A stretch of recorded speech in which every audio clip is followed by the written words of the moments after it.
Boxing legend Muhammad Ali once wrote, "If my mind can conceive it and my heart can believe it, then I can achieve it." But is that really true? Visualization, or mental imagery as it's called in psychology, basically means creating a vivid experience in your mind first, using the same senses as we use to perceive the world around us in real life. And it's a tool that's long been used by footballers and elite athletes. Visualization is like seeing with the mind's eye. While humans can think in either words or images, images are faster to retrieve in your mind and can feel more real. What we think happens when you imagine is that related areas of the brain are activated through neural pathways, as if you're actually doing it. And this is what we call a neural overlap. This means that if you imagine lifting weights, for example, the part of your brain involved in hand and arm movements will become more active. There was a study that showed you can actually increase your muscle strength just by thinking about doing reps. And it doesn't only work in sport. As an economist, I've always been interested in how to improve people's livelihoods. And I wondered, could this be achieved by visualizing a better future?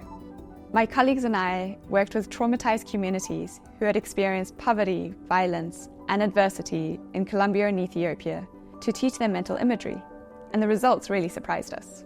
We found that in Colombia, where we offered nearly 2,000 people to participate in either standard business training with mental imagery, or no training at all, those who opted for training with mental imagery started to earn more money and improve their living situation. Amazingly, when the team then decided to try this out in another country, Ethiopia, we found that people who were taught how to use this technique when making important decisions about the future had better job and food security outcomes a month later. They set short-term goals for the next week or month, and then visualized the steps they would need to take to achieve those goals. For example, they visualized reaching out to someone who might be able to help them find a job. Under the right circumstances, this technique could be used to help people with certain mental illnesses such as PTSD or social anxiety. What was interesting in our study was that the most vulnerable and traumatized people had the best results, showing how much potential the simple technique has for those who've experienced adversity. Using visualization exercises, we were able to help refocus the brain on planning for the future rather than being stuck in the past, which is often an aspect of trauma. And the great thing about it is that most of us can practice it to help us achieve our goals, whatever they are. If you're curious to try this out, this is how we did it in Colombia and Ethiopia. We asked a person to get comfortable, relax, and start making a film of the future situation in their mind. Really immerse themselves in the detail. What can they see, smell, hear, feel, taste? What is really important is to imagine the steps towards achieving the goal and not just the outcome itself.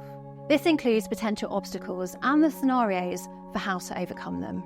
The more realistic you're able to make it, the better. We worked with a young entrepreneur in Colombia who had gone through so much in life. Her dream was to create clothing for pregnant women, as she saw this as a big gap in the market. The challenge was that she had never had children herself. She used mental imagery to imagine what it would be like to be in the shoes of potential clients and identify what they needed most.